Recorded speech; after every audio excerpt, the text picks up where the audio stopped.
Hi, I'm Tyrrell of Uncommon Knowledge, and welcome to 3 hypnotherapy techniques that help your clients let go of the past.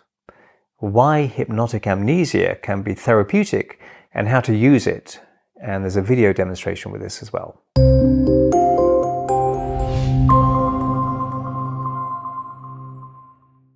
So many hypnotherapists I've spoken to, even experienced ones, feel a bit reluctant to use hypnotic phenomena like amnesia with their clients. Some of them worry that it might be inappropriate or that amnesia is just a trick used by stage hypnotists to make people forget their own names. And I also get the sense that some hypnotherapists feel that they can't reliably elicit hypnotic phenomenon, so they don't even try. But they're forgetting something. Amnesia is an absolutely intrinsic part of therapeutic change. Getting over an ex-partner, or moving on from grief, or stopping a bad habit all involve degrees of amnesia.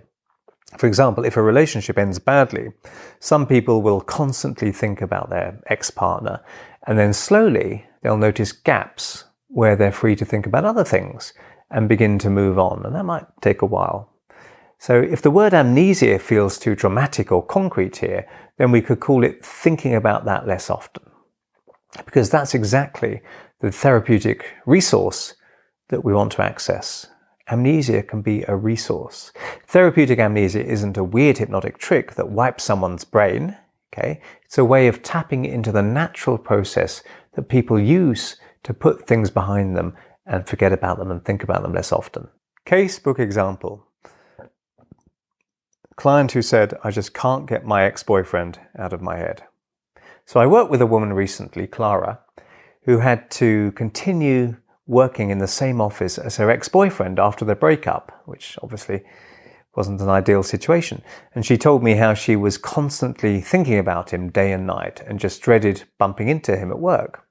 Although 6 months had passed, her whole life still revolved around this situation. And it was clear that she needed to feel calmer around her ex-partner and to begin to focus on her own future. And to facilitate this process, she needed to help break the cycle of obsessive thinking that she was caught up in. What she needed was not so much to forget him as to forget to think about him.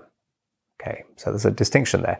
So here's the 3 steps of amnesia I used to help Clara stop endlessly thinking about the past with her ex-boyfriend. So number 1, prime the brain with natural amnesia examples. So I use several different examples, just describing them as hypnotically and evocatively as possible. So I said things like, "Isn't it interesting how much you forget as the years go by?" Okay, so I'm just priming for forgetting. As a child, you feel totally obsessed with a certain toy. It's all you can think about. But now you've put that behind you and you forget to think about it, or very rarely think about it. Or the names from your infant school, even faces that at the time were really important, that you completely forget as time moves on. And we're quite absent-minded as a species, really, in some ways. I know I sometimes put down my keys and then spend 10 minutes turning the house upside down saying, "But I had them a minute ago," because the brain is very good at remembering how to forget. So these are the sort of things I might say to a client.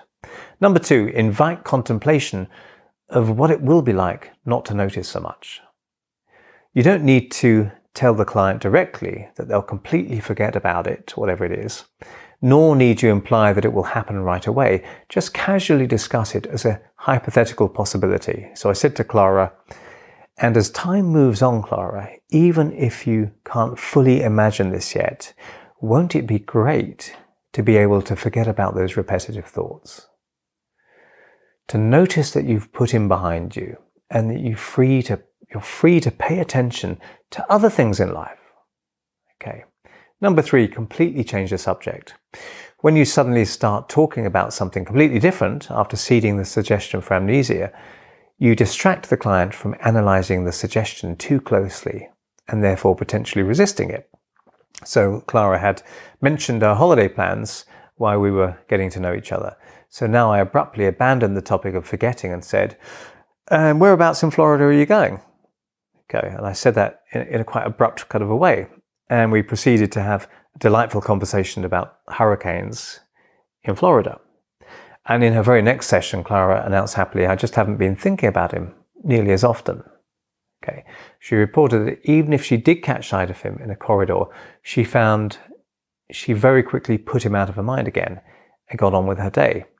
So for now, start considering which of your clients could benefit from some therapeutic amnesia and how you could incorporate these hypnotherapy techniques, even conversationally, okay, without doing formal hypnosis, into your next session with them. So I hope you found that useful, and if you did, please hit like and subscribe, and if you want to hear when my next video is published, hit the notification bell below. I'm Mark Tyrrell of Uncommon Knowledge, and if you'd like to subscribe to my email newsletter, you can find it over at unk, that's unk.com/blog, and thanks for watching.